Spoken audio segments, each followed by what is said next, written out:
بسم اللہ الرحمن الرحیم۔ السلام علیکم۔ شہد کی مٹھاس حضور صلی اللہ علیہ وآلہ وسلم کی برکت سے ہے۔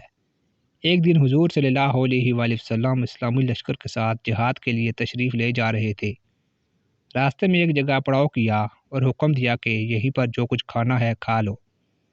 جب کھانا کھانے لگے تو صحابہ کرام نے عرض کیا، یا رسول اللہ صلی اللہ علیہ وآلہ وسلم، روٹی کے ساتھ سالن نہیں ہے۔ پھر صحابہ کرام نے دیکھا کہ ایک مکھی ہے اور بڑے زور زور سے بھنبھناتی ہے۔ عرض کیا، یا رسول اللہ صلی اللہ علیہ وآلہ وسلم، مکھی کیوں شور مچاتی ہے؟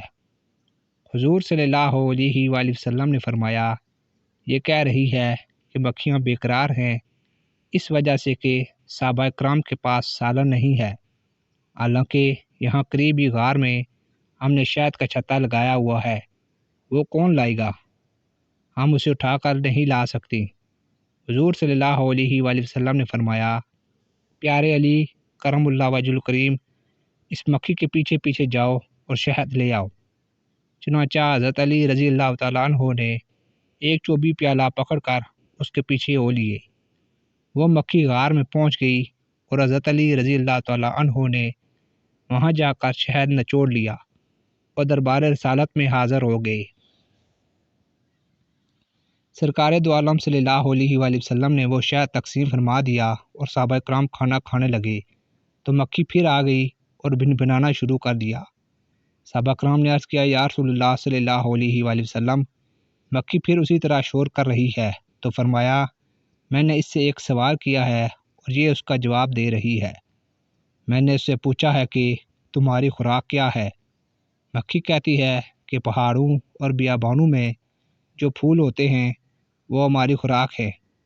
میں نے پوچھا، پھول تو کڑوے بھی ہوتے ہیں، پھیکے بھی اور بدمزہ بھی، تو تیرے منہ میں جا کر نہایت شیریں اور صاف شہد کیسے بن جاتا ہے؟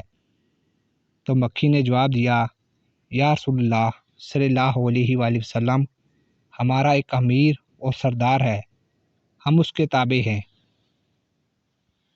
جب ہم پھولوں کا رس چوستی ہیں تو ہمارا امیر آپ صلی اللہ علیہ وآلہ وسلم کی ذات اقدس پر درود پاک پڑھنا شروع کر دیتا ہے اور ہم بھی اس کے ساتھ مل کر درود پاک پڑھتی ہیں تو وہ بدمزہ اور کڑوے پھولوں کا رس درود پاک کی برکت سے میٹھا ہو جاتا ہے، اور اسی کی برکت اور رحمت کی وجہ سے وہ شہد شفا بن جاتا ہے۔